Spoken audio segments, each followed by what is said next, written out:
ba kii nag ki nees nag Ousmane Sonko su bëggee ne président na bàyyi ba 2000. waaw suñ ko may muy loxo. alors Aïda yow ci Sénégal bi nu bokk nga bokk nekk adjointe au maire ca ville de Dakar cette situation ban perception nga ci am ak lecture bi ñu ci mën a def ba fi mu toll nii.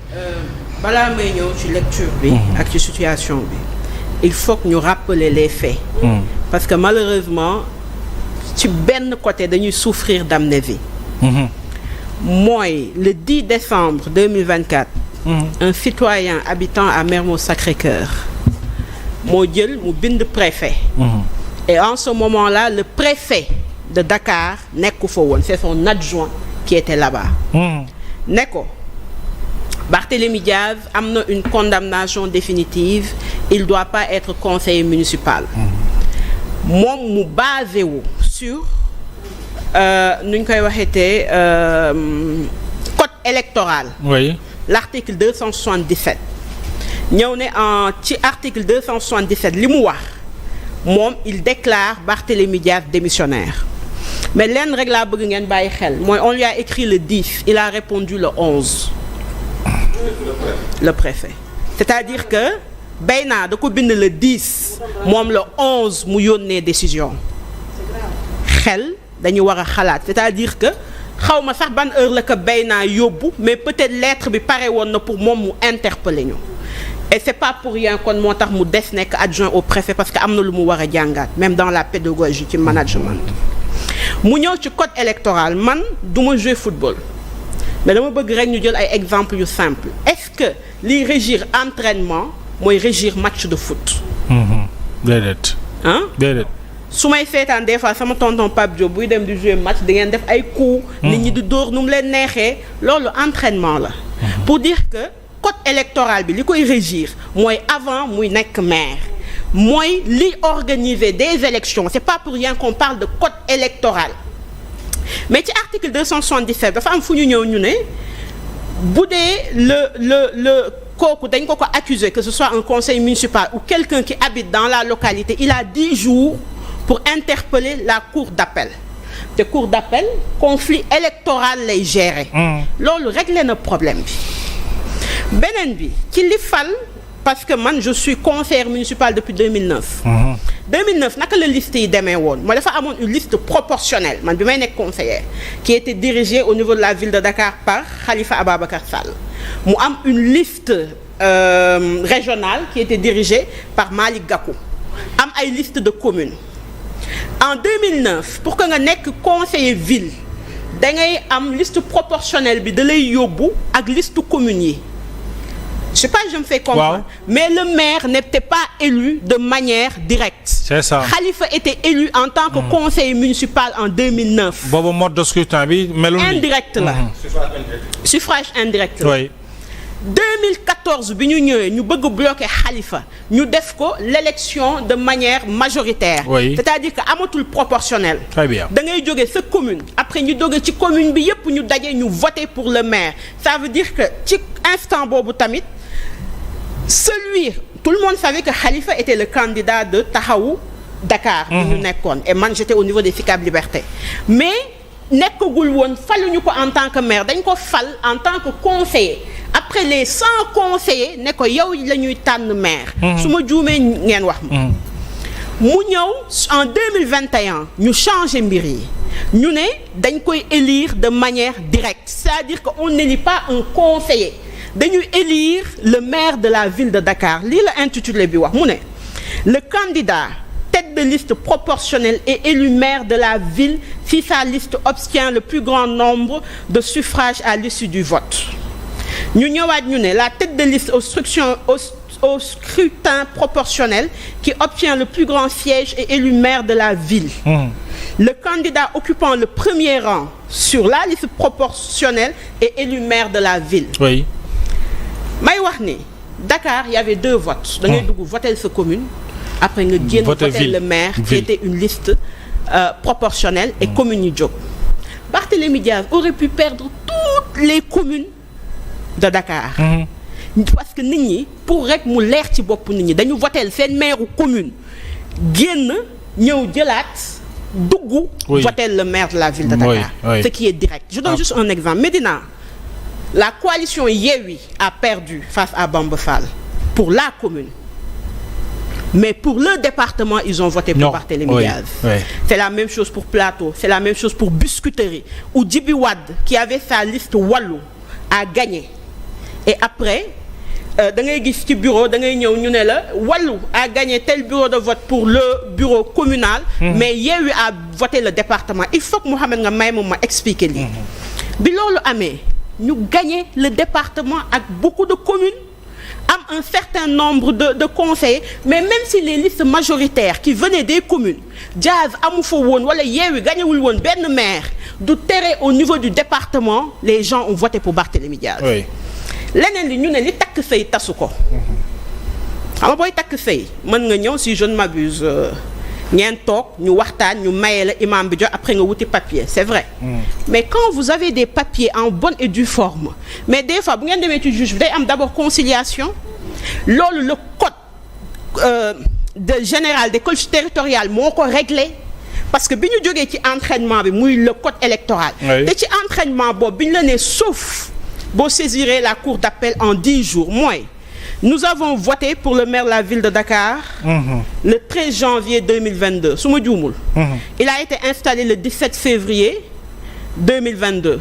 Tu as eu 25 jours pour faire ce recours parce que loolu mooy élection parce que y a le contentieux près le contentieux yenn juristes yi ci saa kii yi ak poste électoral mooy le jour du vote. Il y a un contentieux et le poste électoral loolu le code électoral passé. Mais ñu fal ko maire mais bi ñu ko falee maire Mohamed ren. Wow. C'est Barthélémy qui installe les adjoints c'est pas le préfet. Parce que dañ ko fal de manière directe. Absolument. Donc cette décision c'est déjà le préfet ñëw en 24 heures en 12 heures ou en 13 heures de temps parce que 24 heures c'est le maximum. Parce que peut-être qu'il n'aime pas le maire de la ville de Dakar. Peut-être qu'il a des instructions mais li may wax mooy mais ñun bu ñu bëgg. L'adjoint au préfet d'alors. Waaw ñu ne ko yow bul ñu bëgg suñu yoon newu ci. Waaw mais waxal le droit. Le droit absolument. nga jógee ci électoral mooy entraînement nga ni yow règle yi régir l'entraînement moo war a régir coup franc bi ngay am ci nuñ koy waxee ci match bi. À la limite demul. loolu am. Waaw. beneen infraction. résumé rek mooy non may ma rek beneen infraction mooy. ñun en tant que conseiller le maire. jotagul lettre bi on fait une conférence de presse la police. Waaw on va les mobiliser ko. Oui. Pourquoi ne pas penser qu'il y a une commande politique. Ah oui ni ñu ko defee xam. parce que code des collectivités territoriales dafa ne bu dee maire bi dafa am lu mu def ba ñu koy yëkkati. le ministre sax mënu ko yëkkati. mais bu ñu dellu see ci code électoral bi dañu ne yow boo saisiree sax cour d'appel. cour d'appel ne Diaz tu n'es plus conseil municipal même si je l'ai dit. Il n'a pas été élu en tant que conseil municipal bu ko cour d'appel waxee amuñu droit dindi la ci sa poste de conseil municipal tant que cour suprême waxu ko. C'est ça loolu ci code électoral bi mooy ci contentieux wu 25 jours bi ma la wax.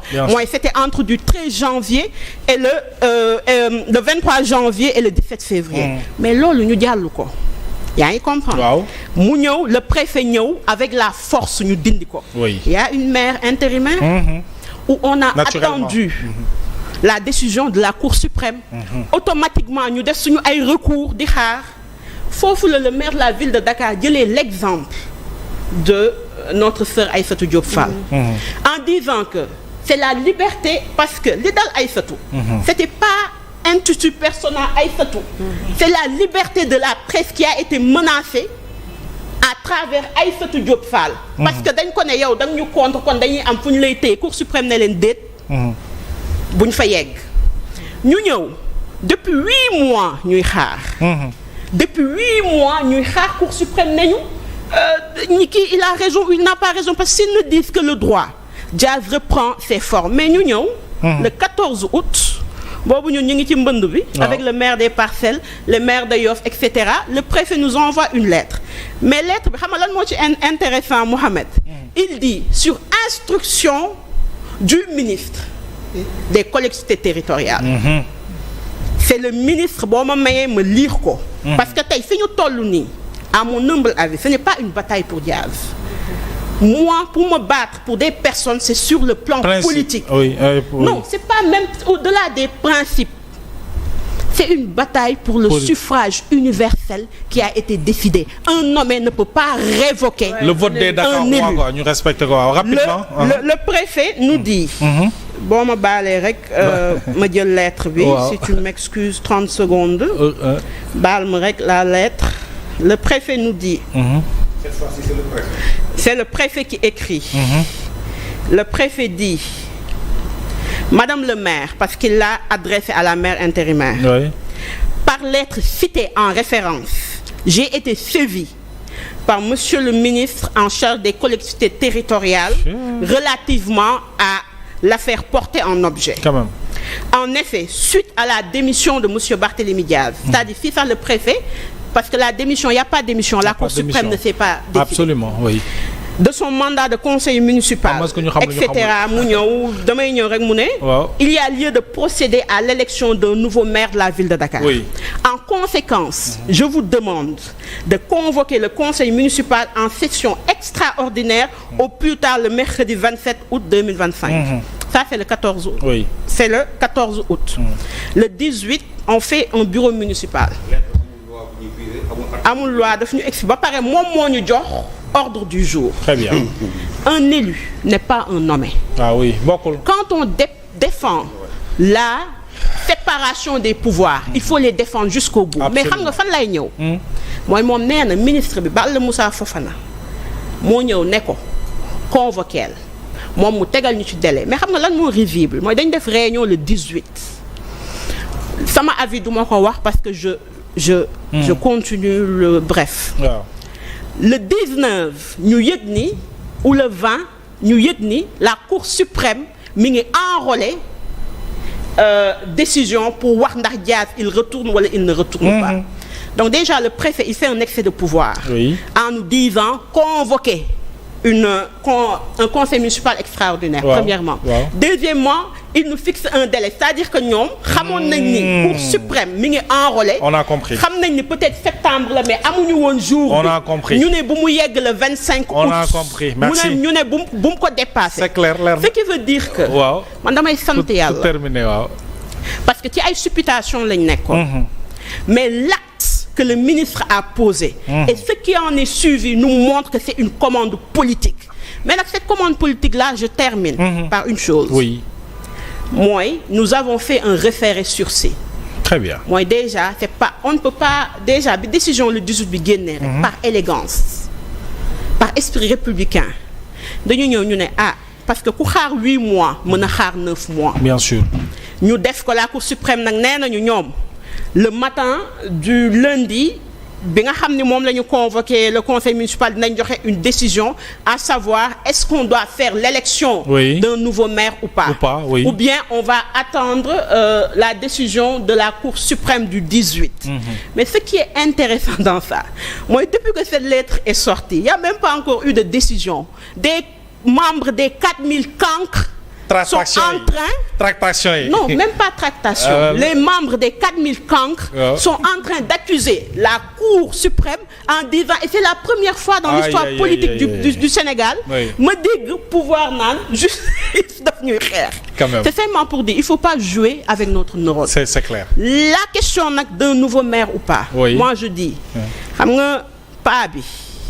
borom kër gi jógee gu fa ba ñuy xool nu ñuy séddoo ay jabaram ak ay bien wam le maire de la ville de Dakar son pouvoir reste entier. Tout à fait. Parce que le juge ne peut pas avoir les mêmes prérogatives que le président de la République. Parfait. Et le code des collectivités territoriales est clair. Pour qu'on puisse révoquer un maire ou le déclarer loolu il y a que le président de la République qui peut le faire. Et mon appel c'est un appel à tous les citoyens. Nous ne sommes pas obligés de nous apprécier, mais nous sommes obligés de nous battre pour des questions de principe. Et je suis sûre et certaine que bu dee Cour suprême yi dañoo jàng xam nga yow def nga un doute ci ñuy jóge ENA. Mais man en tant que jeune amaguma à ce niveau de doute par rapport à la Cour suprême. Ils vont subir nag une pression. Très bien. Mais comme je l'ai dit, qu'ils rendent le droit. Absolument. Et s'ils rendent le droit, Inch'Allah, Oui. Mohamed, dinaa la fi fekk le 18. Inch'Allah. Merci de nous avoir invités parce que le maire de la ville de Dakar Absolument. reprendra ses fonctions. Très et bien c'est clair. alors Aïssatou pas résumer rek très rapidement lu ñu dese jeex na tàkk naka nga jàngatee cette situation politique yàgg na fi li ci Aïda wax. oui ñëpp wax ko ci. oui quand même c'est assez suffisant. politique politicienne voilà man ñaar rek laay pointé. mooy ce qui est choquant. mooy ni ñu jëlee Barthélémy ak la personne bi ñu utilisé. pour mu jëlee ko. quand même. mooy c'est ce qui fait mal. voilà man ndax tey Mohamed. waxuloo ak Aïssatou Diop Fall. nga jekku ma. pour te faire mal. Tu prends la personne bi nga xam ne moom nga doon.